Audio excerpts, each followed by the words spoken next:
Godina je 819. Krajnji istok Franačkog carstva ključa. Upravitelj pokrajine Donje Panonije Ljudevit pobunio se protiv franačke vlasti, ujedinivši pod sobom prostor od međuriječja Save i Dunava do današnjeg Salzburga.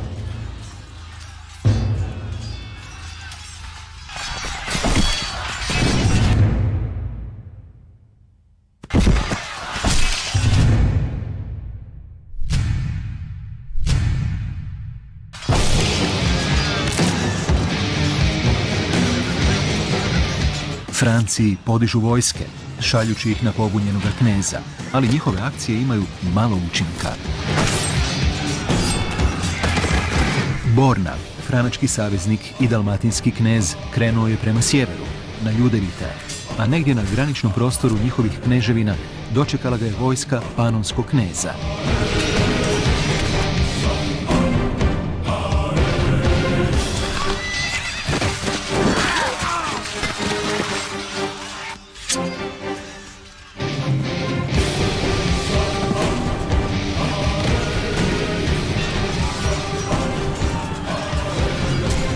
Franački kroničar navodi kako su Bornu usred bitke napustili njegovi podložnici Guduskani, a dalmatinski se knez jedva spasio zahvaljujući svojoj tjelesnoj straži, pretorijancima, kako ih naziva franački izvor.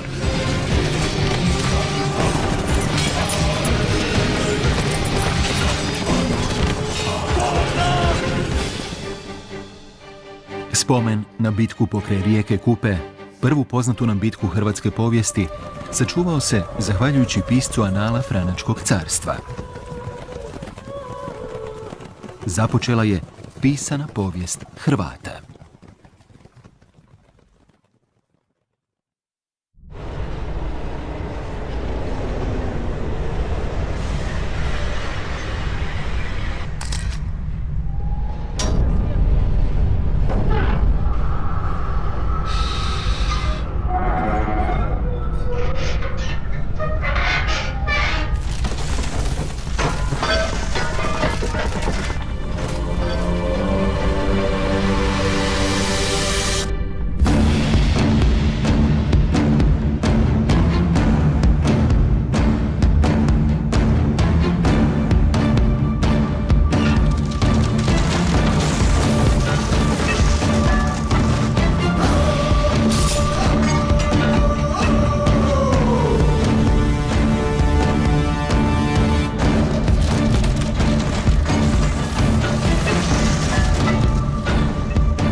U Europi su početkom 9. stoljeća postojale samo dvije današnjim rječnikom supersile, Bizant i Franačka.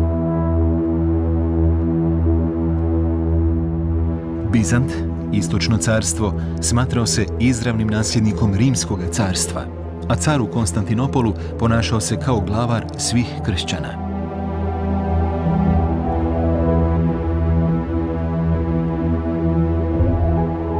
Međutim, golemi prostor europskog zapada, politički rascjepkan već nekoliko stoljeća, pojavom Franačke kraljevske dinastije Karolinga u 8. stoljeću, sve jasnije proturječi univerzalnoj vlasti bizantskog cara.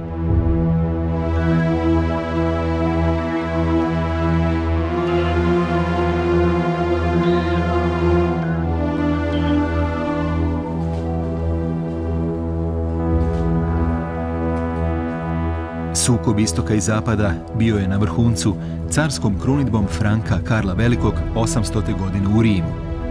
Jedan jedini vladar svih kršćana više nije postojao čak ni na papiru. Uslijedio je rat za Dalmaciju. Sukob je naizgled potisnut takozvanim Ahenskim mirom. Poslanstvo iz Konstantinopola 812. godine došlo je kod Karla Velikog u Ahen. Franačka i Bizant potpisali su sporazum kojim su se Karlo Veliki i bizantski car Mihajlo međusobno priznali, te su povučene crte razgraničenja dviju sila. Ovaj je sporazum bio vrlo važan za daljnju hrvatsku povijest. Naime, prostor današnje Hrvatske ušao je unutar franačkog političkog utjecaja, osim dalmatinskih gradova koji su ostali pod vlašću Bizanta, čime su hrvatske zemlje dugotrajno podijeljene na obalni pojas i unutrašnjost. Premošćivanje ove donekle umjetne granice postaće cilj svih napora hrvatskih vladara u nadolazećim stoljećima.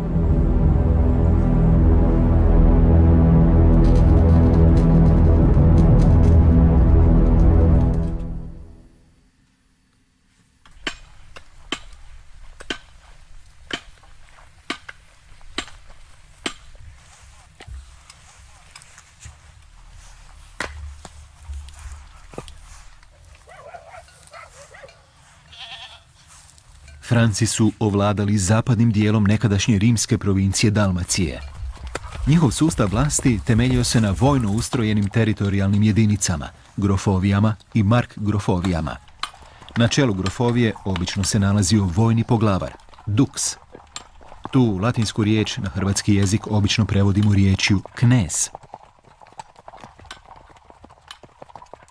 Franci su pri postavljanju knezova očito vodili računa i o potrebama lokalnog stanovništva, jer na slavenskim, odnosno hrvatskim prostorima 818. godine nalazimo dva duksa, oba Slavena. Ljudevita, kneza franačke pokrajine Donje Panonije, te Bornu, kneza franačke Dalmacije. Ljudevit je godine 819. podigao pobunu protiv franačkog carstva. Razlozi ustanka nisu potpuno jasni.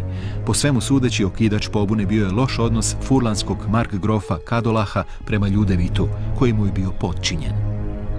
Ljudevit je očito bio sposoban vojskovođa, sposoban vladar i očito je to bilo dovoljno izazovno da Ljudevit pomisli kako je dovoljno jak i dovoljno spreman da se odupre tada najvećoj vojnoj sili i toga je povelo u ustanak zajedno sa njegovim brojnim saveznicima od Gornje Austrije pa sve do rijeke Timoka. Ljudevit je zapadno carstvo podigao na noge. U prvim zapisima franački kroničari, još uvijek ne shvaćajući razmjere događaja, njegovo djelovanje nazivaju pobunom. No, nakon nekoliko propalih franačkih vojnih pohoda, naš izvor rabi mnogo težu riječ. Belum. Rat.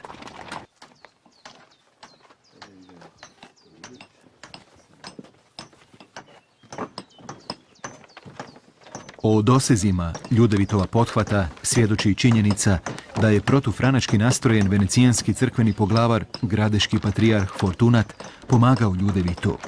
Poslao je naime graditelje i zidare koji su pomogli u pojačavanju i izgradnji Ljudevitovih utvrda. Možda je tom prigodom utvrđeni grad Sisak, najvjerojatnije Ljudevitovo vladarsko sjedište. Fortunat je zbog toga morao pobjeći iz svoje crkve, a sklonio se među ostalim u dalmatinsku prijestolnicu Zadar, koji je bio pod bizantskom vlašću.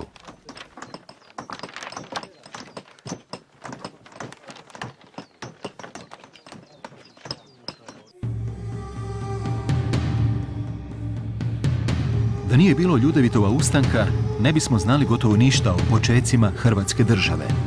No, pišući o tijeku rata protiv Ljudevita, franački su nam pisci ostavili važne podatke o Borni, prvom povijesno nedvojbeno zajamčenom hrvatskom knezu.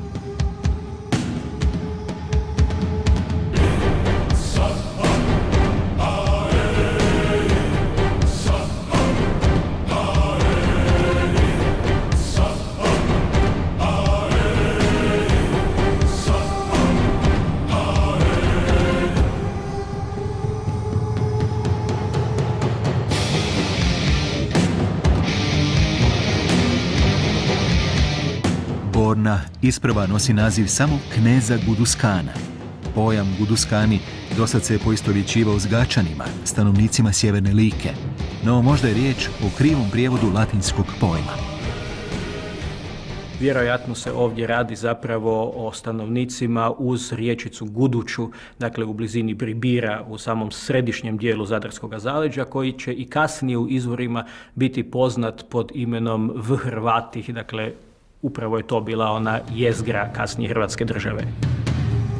Poduzetni poglavar hrvatske skupine Gudučana shvatio je da oslanjanjem na Franke može izvući korist za sebe i svoje podanike. Borna također nosi i naslov duksa Dalmacije ili Burnije. Iz tog naslova možemo razabrati da je on očito franački čovjek, franački dužnosnik, koji je od njih dobio teritorijalnu titulu.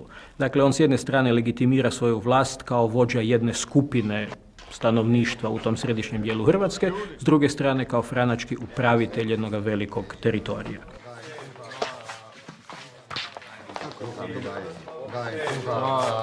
Iz izvora, dakle, jasno pratimo kako Borna od poglavara Gudučana franačkom voljom postaje knez Dalmacije, a potom knez Dalmacije ili Burnije.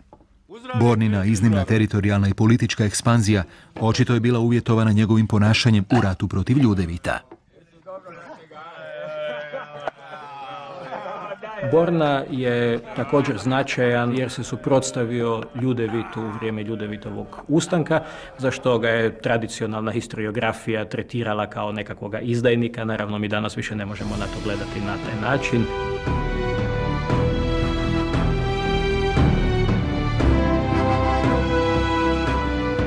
Borna nije imao nikakva razloga pridružiti se Ljudevitu. Dapače, u dobrim odnosima s Francima vidio je priliku za ovladavanjem politički neorganiziranim prostorom bivših rimskih provincija Dalmacije ili Burnije. I pokazalo se da je imao pravo. Njegovi nasljednici vladat će teritorijem koji će se još i širiti, ali i narodom, već 20 godina nakon Bornine smrti, u izvorima nosi točno određeno ime. Hrvati.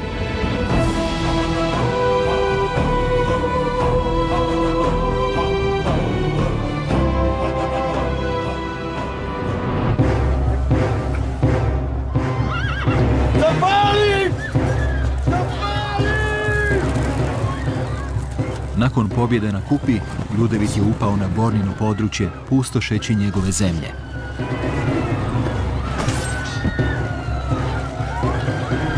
Taktika spaljene zemlje u ranom i srednjem vijeku bila legitiman vojni postupak koji je kao cilj imao oslabjeti protivnika razaranjem jedinoga gospodarskog područja koje je tada osiguravalo egzistenciju, zemljoradnje.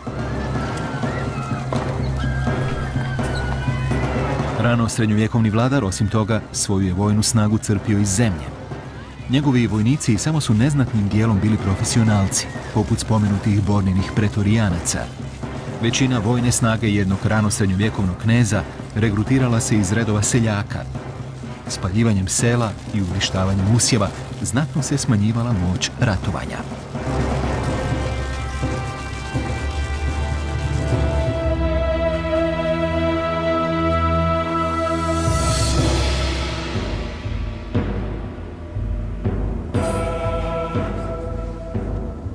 Iako je Ljudevit opustošio dijelove Bornine kneževine, nije postigao veći uspjeh, jer se Borna uspio pribrati. Izvori nam kazuju da je ponovno pokorio svoje Gudučane koji su mu na Kupi otkazali poslušnost. Godine 820. Borna je osobno došao pred franačkog cara Ludovika Pobožnog, sina Karla Velikog, te je sudjelovao u vijećanjima o daljnjim postupcima carstva prema Ljudevitu. I zasigurno iznudio daljnju korist za svoju kneževinu.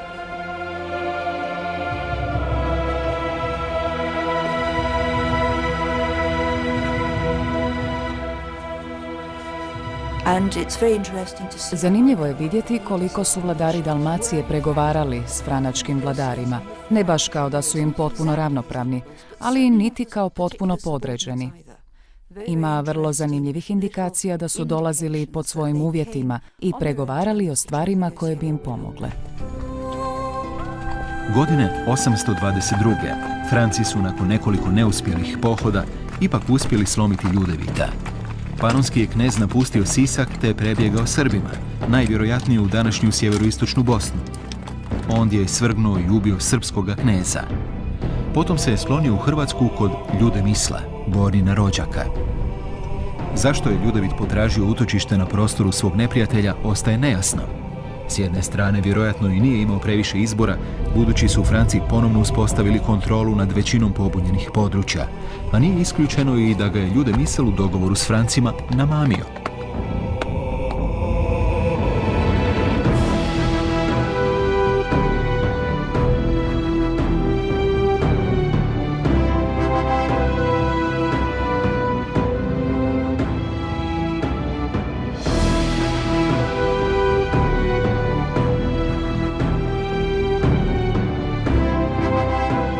Franački anali kazuju nam da je Ljudemisl, najvjerojatnije Bornin ujak, godine 823.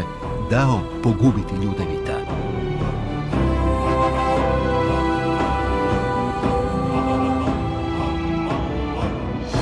U Hrvatskoj je tako svoj kraj dočekao jedan od najsposobnijih vladara svoga vremena, čovjek koji je uzdrmao moćno Franačko carstvo.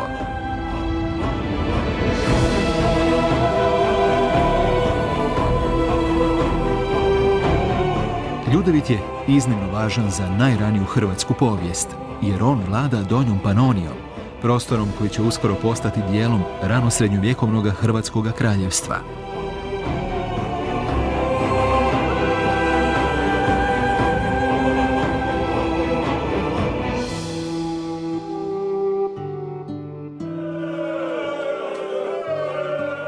Možemo zamišljati s kakvim je olakšanjem vijest o smrti omraženog slavenskog kneza dočekana na dvoru Ludovika Pobožnog. Godine 821. 2 godine prije Ljudevitove pogibije, umro je hrvatski knez Borna. Njegova važnost za hrvatsku povijest golema je. Na osnovi danas dostupnih podataka možemo reći da je upravo Borna vladar koji je Hrvatskoj dao početni i najvažniji razvojni impuls. Bornu je naslijedio nećak Vladislav, i to, kako kaže franački ljetopisac, uz odobravanje naroda te uz potvrdu cara Ludovika. Ova kratka vijest o Vladislavu, inače jedina koja spominje ovoga hrvatskog vladara, dragocjena nam je za razumijevanje načina nasljeđivanja vlasti u najranijoj hrvatskoj povijesti. U Vladislavovu slučaju očito je riječ o nasljednoj vlasti koja je ipak morala dobiti neku vrstu potvrde, ako ne naroda u širem smislu, onda barem od velikaških krugova u Hrvatskoj.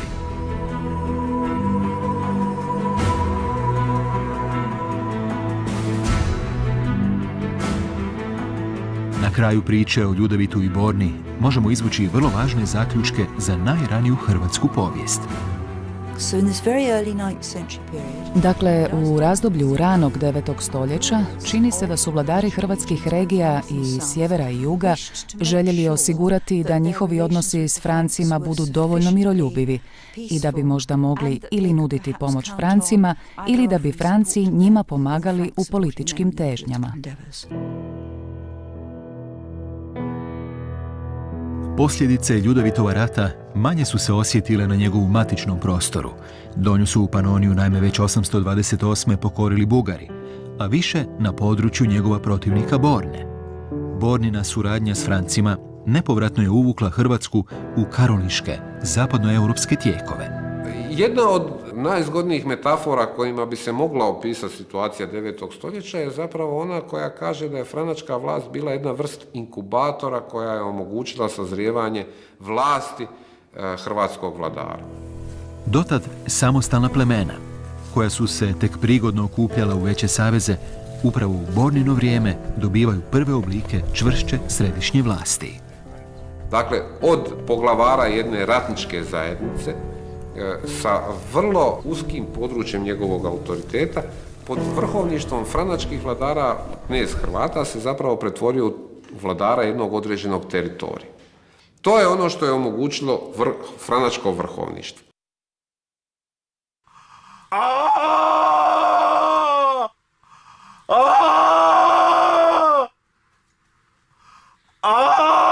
Kovač Zula, stanovnik hrvatskog sela u zaleđu Kozjaka, doživio je nezgodu na poslu. Ozlijedio je lice mačem koji je izrađivao za jednoga hrvatskog plemića iz unutrašnjosti. Zulini se prijatelji s razlogom pribojavaju za njegov život, stoga su pozvali pomoć.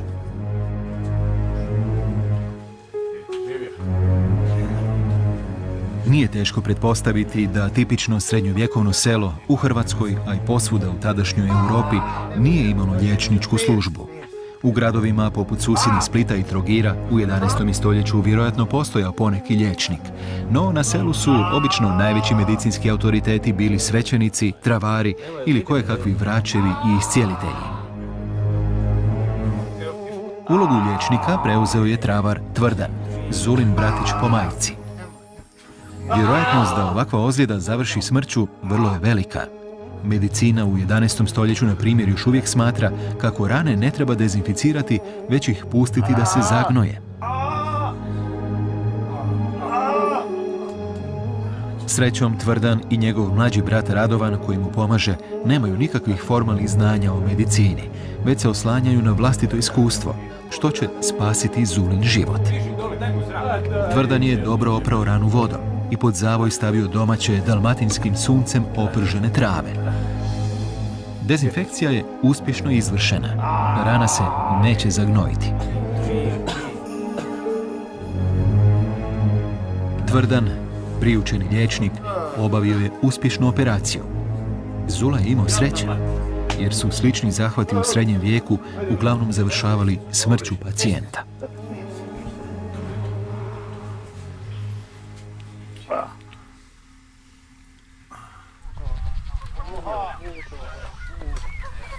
Srednji je vijek vrijeme izrazite zdravstvene nesigurnosti i čovjekove nemoći pred krhkosti tijela. Iako nemamo podatke za izradu ikakve statistike, sigurni smo u jedno. Prosječan životni vijek bio je iznimno kratak. Možemo samo reći da nije bilo baš uobičajeno živjeti dulje od 50 godina.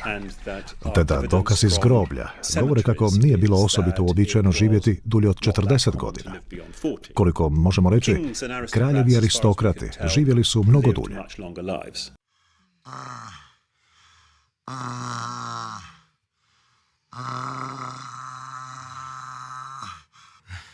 Kad spominjemo srednji vijek, jedna od prvih asocijacija je kuga.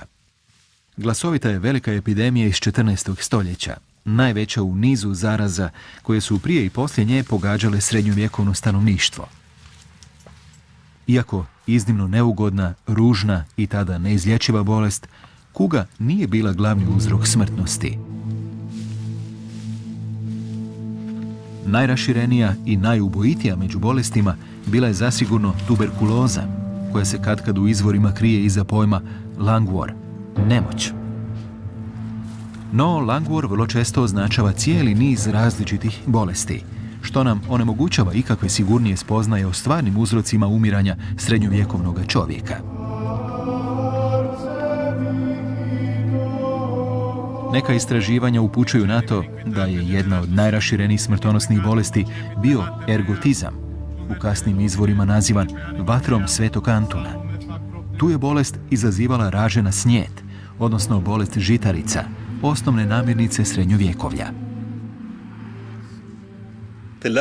Razine ranosrednjovjekovne medicine nisu bile dovoljno visoke da bismo mogli uistinu utvrditi od čega su umirali.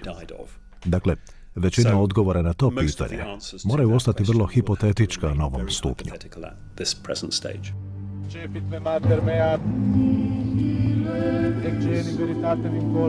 U pojedinim razdobljima srednjega vijeka prosječan životni vijek bio je kraći od 30 godina. Vjerojatan glavni uzrok tomu bila je opća pothranjenost. Tadašnji čovjek, poglavito pripadnik nižih slojeva, zbog kronične pothranjenosti gotovo i nije imao imuniteta. Zbog toga je bio izrazito podložan bolestima.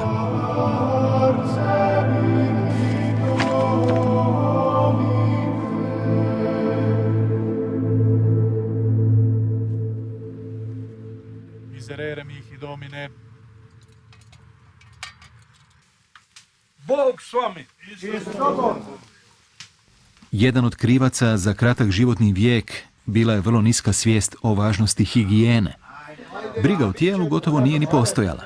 Tijelo se posve pralo tek o najvažnijim blagdanima poput Božića i Uskrsa. Uzrok srednjovjekovnoj nehigijeni, ali i slabom napretku medicine, ne treba tražiti samo u tehnološkoj zaostalosti. Važno je shvatiti i misaoni odnos srednjega vijeka prema tijelu. Ondašnji čovjek, naime, svoje tijelo tek održava u labavu preživljavanju. On ga zapravo trpi. Ono je istodobno osnova njegova materijalnog postojanja i njegovo najveće prokletstvo. A omiljena zabava na srednjovjekovnim druženjima bilo je međusobno trijebljenje nametnika iz kose i brade. Ima brata nešto. Nemoj ti dolazi blizu, pa šta god je da ima. Sad će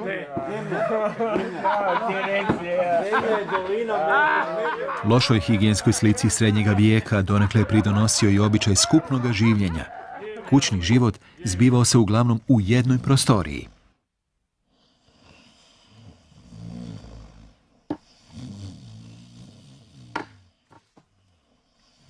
Čak su i velikaši spavaće sobe dijelili sa svojim ratnicima.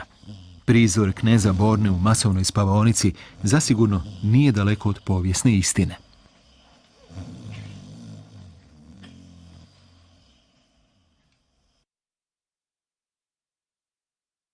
Seoska obitelj raspolagala je znatno manjim životnim prostorom.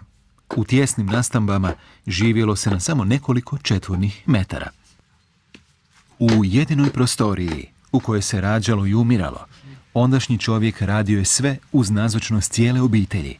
Kuhao, jeo, obavljao zanatske radove, spavao i radio stvari koje se danas rade daleko od očiju ostalih ukućana.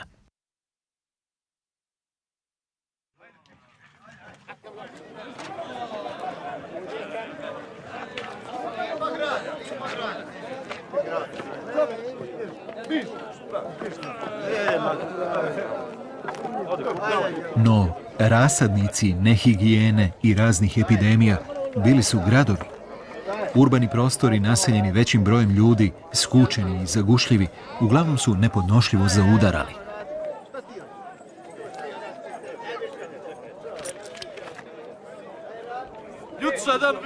Kako je gradska populacija rasla, tako je grad postajao zdravstveno sve opasniji.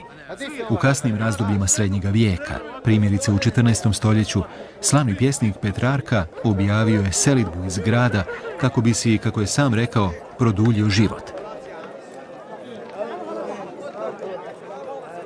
U srednjovjekovnom Avignonu jedan se strani poslanik doslovno onesvijestio od gradskih isparavanja. Zdravstveni rizik života u srednjovjekovnom gradu možda ćemo najlakše shvatiti upoznamo li jedan opće prihvaćen gradski običaj. Budući da zahoda uglavnom nije bilo, sadržaj noćnih posuda jednostavno se izlijevao na ulicu.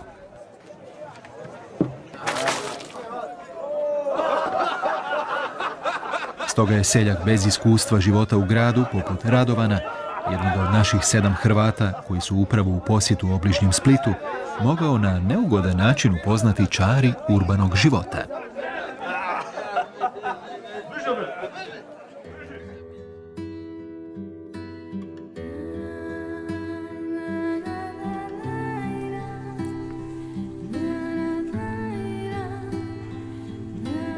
Godina je 839. Mletački dužd Petar Tradenik iskrcava se na istočnu Jadransku obalu.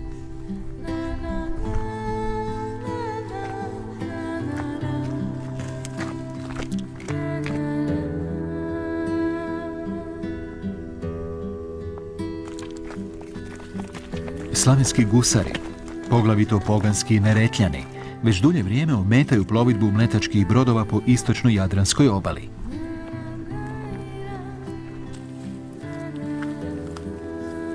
Na mjestu Sveti Martin, za koje ne znamo gdje se točno nalazilo, ali svakako negdje gdje je bila pogodna luka, duž će se susresti s hrvatskim knezom Mislavom.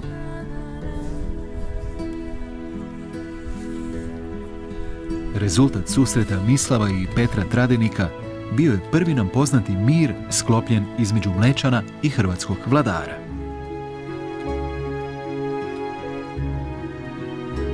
30. godina 9. stoljeća dolazi do prvih sukoba između Venecije i Hrvata. Venecija je očito pokušala na neki način to smiriti, pacificirati te sukobe i dolazi do mirovnog sporazuma sa Mislavom, iz kojeg eto vidimo da su hrvatski pomorci tada mogli ravnopravno se sukobljavati sa mletačkim. Mislav! Nemamo podataka o tome kada je Mislav sjeo na hrvatsko prijestolje. Kako je susret s mletačkim duždem najstarije spominjanje Mislava u izvorima, obično se smatra da je na vlast došao oko 839. godine. Ne znamo je li bio u ikakvu rodu s Bornom i njegovim nećakom Vladislavom.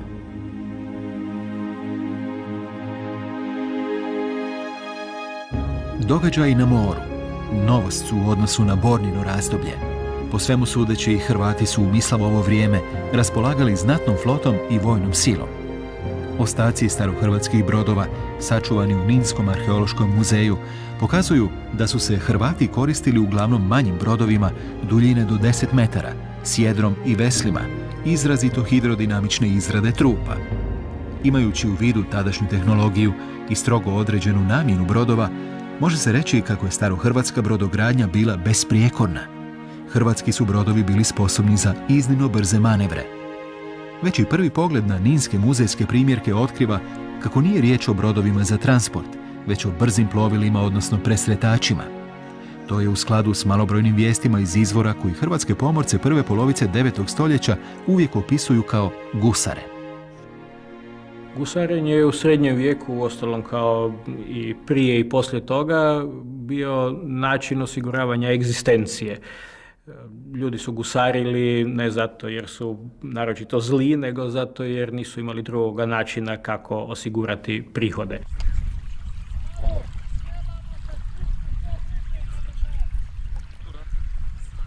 Venecija je životno važan morski put prema carskom Konstantinopolu mogla održavati samo po istočnoj hrvatskoj strani Jadrana. Rano srednjovjekovna pomorska navigacija bila je prilično nerazvijena, a duža putovanja nisu bila moguća bez čestog zastajkivanja.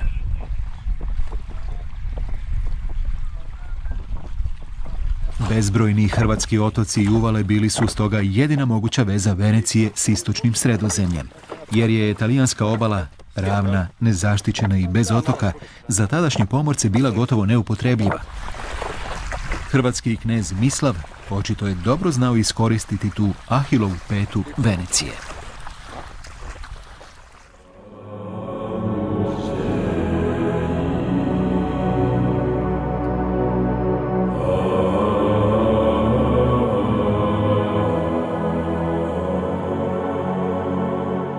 Na samom početku 9. stoljeća došlo je do pokrštavanja dotad poganske slavenske elite na hrvatskim prostorima.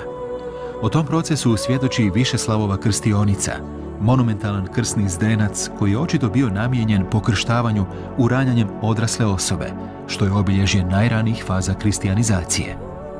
Krstionica datira samim početkom 9. stoljeća, te je najljepši, ali i najkontroverzniji spomenik ovoga doba.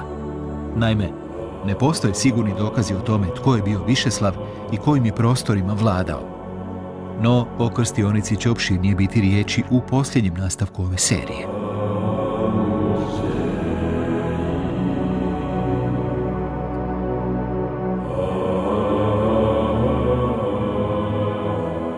Pitanje pokrštavanja Hrvata usmjerava nas na područje koje Mislavovu važnost uzdiže iznad vijesti o političkim i ratnim prijeporima s Venecijom.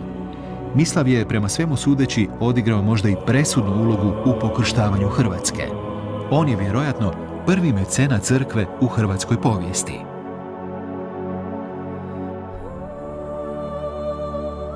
Za Mislava još trebamo reći da je u njegovo doba očito došlo i do intenzivnijega pokrštavanja Hrvata, o čemu svjedoči gradnja crkvice Svetog Jurija na Putalju, za koju izvor kaže da je nastala upravo u njegovo doba. Crkvica Svetog Jurija na Putalju u Kaštelanskom zaleđu nije sačuvana u izvornom obliku. Spominje je nešto kasnija Trpimirova darovnica, iz koje se može razabrati da je crkvicu najvjerojatnije dao sagraditi knez Mislav, poklonivši je splitskome nadbiskupu. To je prva kršćanska crkva koju možemo izravno dovesti u vezu s hrvatskim vladarima. Iz najranijih vladarskih darovnica vidi se da je jedan od kneževskih posjeda bio u mjestu Bijaći pored Trogira. O iznimnoj važnosti Bijaća govore i ostaci crkve Svete Marte.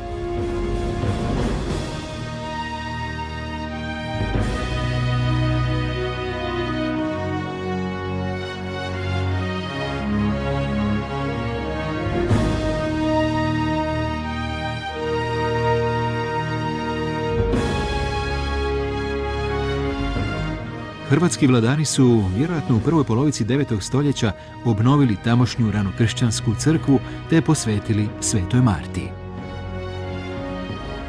U crkvi su, osim ulomaka prekrasnoga ciborija, nađeni i natpisi Đakuna Gumperta, čije ime otkriva franačko podrijetlo.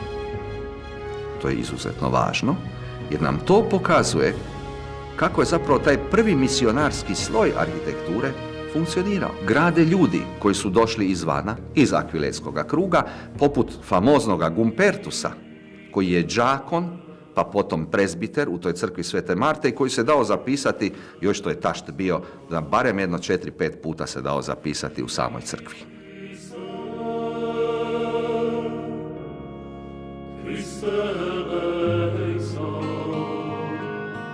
U selu Biskupija pokraj Knina, na lokaciji Crkvina, i danas se vide ostaci crkve Svete Marije iz 9. stoljeća, u čijem se ulaznom dijelu nalazio najstariji mauzolej hrvatskih vladara. Crkva Svete Marije najznačajniji je arhitektonski spomenik cijele mlade Hrvatske države. I to iz više razloga.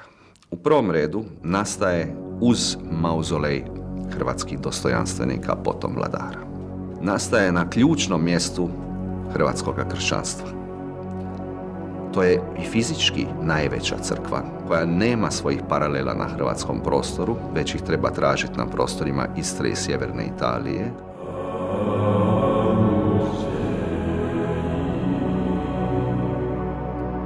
Dostojanstvene ruševine svojim dimenzijama odaju nekadašnji sjaj i važnost ovoga mjesta za hrvatsku povijest.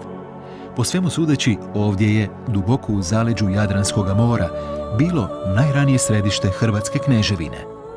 Drugi, primorski centar hrvatskog vladara, bio je Klis. Crkvina je toliko važna da se u njezinom prostoru 4 puta od 9. do 11. stoljeća mijenja liturgijski namještaj. To pokazuje veliku brigu hrvatskih vladara o svojim najznačajnijem spomeniku.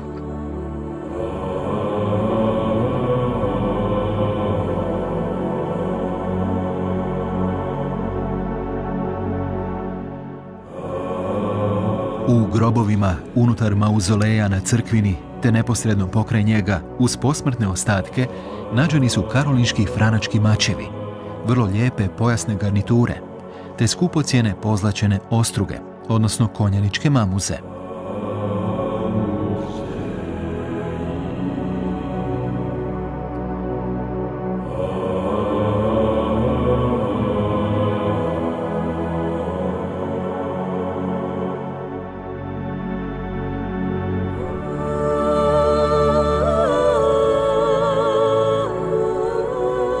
S obzirom na bogatu opremu, nađeni sarkofazi i ljesovi očito su posljednja počivališta rano hrvatske aristokracije, najvjerojatnije hrvatskih knezova, možda Borne, Vladislava ili Mislava.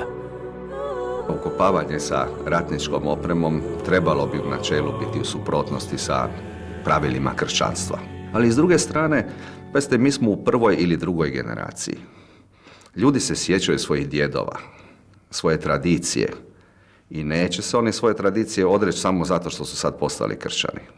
Treba će proći više od stoljeća ili stoljeća i po da bi se prakse dobroga kršćanstva zapravo počele provoditi.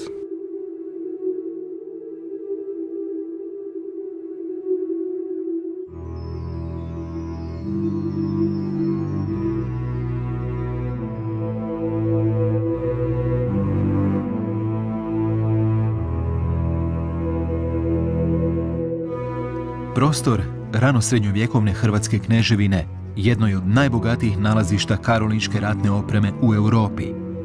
Na crkvini su nađeni neki od najljepših primjeraka franačkih konjaničkih garnitura uopće. Na nekim su mačevima rentgenskim pregledom ustanovljeni čak i pečati franačkih kovačkih radionica, poput onog saske radionice Ulfbrecht.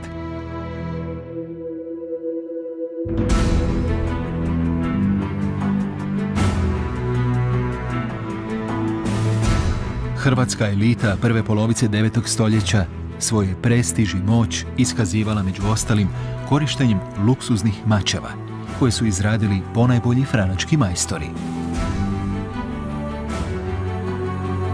Zanimljivo je znati da je izvoz oružja iz Franačkog carstva bio najstrože zabranjen, te su stoga raskošni primjerci iz Hrvatske bili protokolarni pokloni, ratni plijen ili pak prokrijumčarena roba.